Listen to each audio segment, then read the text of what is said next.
Rutherford's gold foil experiment.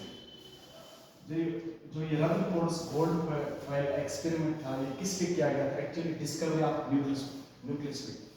इससे पहले J Thomson ने आर्गन इलेक्ट्रॉन की डिस्कवरी हो चुकी है। क्या हो चुकी? इलेक्ट्रॉन की डिस्कवरी हो चुकी है। बहुत सारे साइंटिस्ट ये बोल रहे थे कि एटम न्यूट्रल है। क्या है? न्यूट्रल। एटम क्या है? न्यूट्रल। ये एटम स्फेरिकल है और उस साथ में क्या है, इस पे कोई चार्ज नहीं होता। ये क्या है? न्यूट्रल है। एटम क्या है? न्यूट्रल है। तो जे थॉमसन ने बोला था एटम में एक इलेक्ट्रॉन है जिसका इलेक्ट्रॉन्स होते हैं जिनकी क्या चार्ज हो? Negative charge. लेकिन रदरफोर्ड कहने लगा अगर इस एटम को न्यूट्रल बोला जाता है तो क्यों ये न्यूट्रल है? किसकी वजह से न्यूट्रल है? न्यूट्रल मींस के पॉजिटिव नेगेटिव चार्ज आपस में न्यूट्रलाइज कर रहे हैं, इसलिए न्यूट्रल है। तो नेगेटिव जो जे थॉमसन का कहना था कि इसमें इलेक्ट्रॉन्स है, तो अगर इलेक्ट्रॉन्स सिर्फ इसमें इलेक्ट्रॉन्स है तो एटम तो न्यूट्रल नहीं हो सकता। तो जे रदरफोर्ड ने देखा कि एक एक्सपेरिमेंट करता हूं, जिस एक्सपेरिमेंट का नाम रखा गया रदरफोर्ड्स गोल्ड फॉइल एक्सपेरिमेंट। इस एक्सपेरिमेंट में रदरफोर्ड क्या प्रूव करना चाहते हैं कि इसमें कुछ पॉजिटिव चार्ज है या नहीं है। तो क्या क्या किसी अल्फा पार्टिकल है, क्या किया? अल्फा पार्टिकल था क्या? हीलियम न्यूक्लियस He2 पॉजिटिव हम कहते हैं अल्फा पार्टिकल्स। और इसने एक कार्डबोर्ड लिया। क्या लिया? कार्डबोर्ड। और एक कार्डबोर्ड लिया। उसके बाद इसने एक गोल्ड फॉइल ली। गोल्ड क्यों लिया इसने? क्योंकि गोल्ड मीलेबल मेटल है, मिलर है, और इसको हम एक थिन शीट में आराम से शीट्स में ड्रा कर सकते हैं। तो जो गोल्ड है इसको हम आराम से छोटी छोटी पतली सी शीटों में ड्रा कर, इसलिए इसने गोल्ड फॉइल। अब थिन गोल्ड फॉइल क्यों ली रदरफोर्ड? क्योंकि जब यहां से अल्फा पार्टिकल निकलेंगे और अल्फा पार्टिकल्स आराम से उस गोल्ड फॉइल को पास कर पाएंगे, तो उसके बाद इसने एक स्क्रीन ली, जिस स्क्रीन का नाम था जिंक सल्फाइड की थी। किसकी? जिंक सल्फाइड की। Zinc sulphide. अब ये स्क्रीन क्यों ली?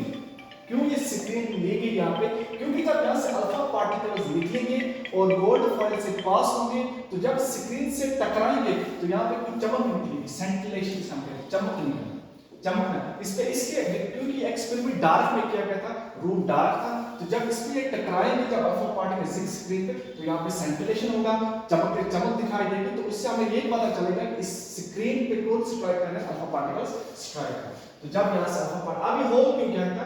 क्योंकि जो भी अल्फा पार्टिकल इसके पानी को यहाँ से पास हो जाएंगे।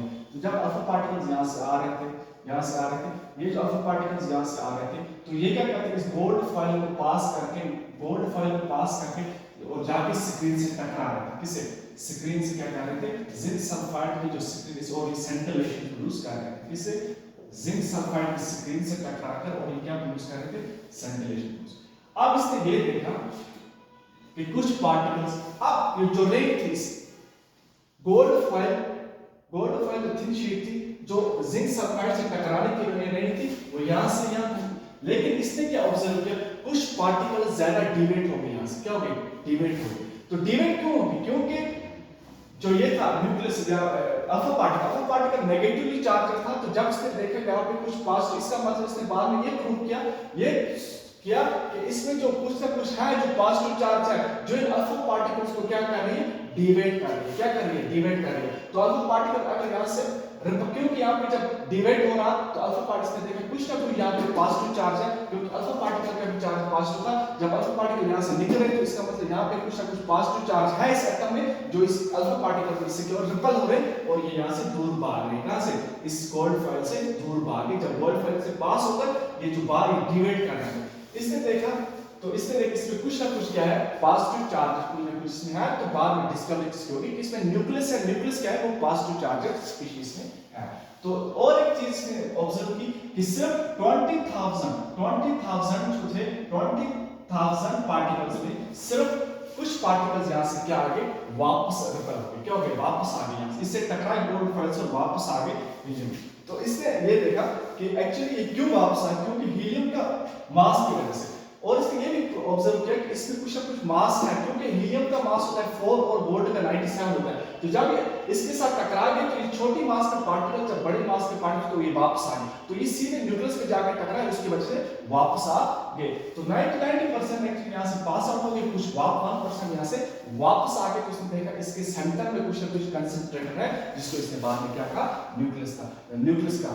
तो क्या था एक्सपेरिमेंट, पूरा एक्सपेरिमेंट रदरफोर्ड गोल्डफाइल एक्सपेरिमेंट क्या था, इसने एक हीलियम न्यूक्लियस दिया था और एक कार्डबोर्ड लिया था, कार्डबोर्ड में इसने होल किया था और एक थिन गोल्ड फॉइल ली, उसके बाद जिंक सल्फाइड की स्क्रीन ली थी, जिसका काम सिर्फ और सिर्फ ये था कि सेंटिलेशन प्रोड्यूस होंगे और गोल्ड इक्विवेलेंट, और क्योंकि गोल्ड एक वेरिएबल मेटल है तो इसको आराम से थिन शीट्स में ड्रा कर सकते हैं। तो इसकी वजह से इस एक्सपेरिमेंट की वजह से रदरफोर्ड ने क्या डिस्कवर की, न्यूक्लियस की डिस्कवर हुई एटम के सेंटर में एक चीज है जिसका कुछ मास है, उसका नाम रखा गया बाद में। ये था एक्सपेरिमेंट जिसे हम कहते हैं रदरफोर्ड गोल्डफाइल एक्सपेरिमेंट।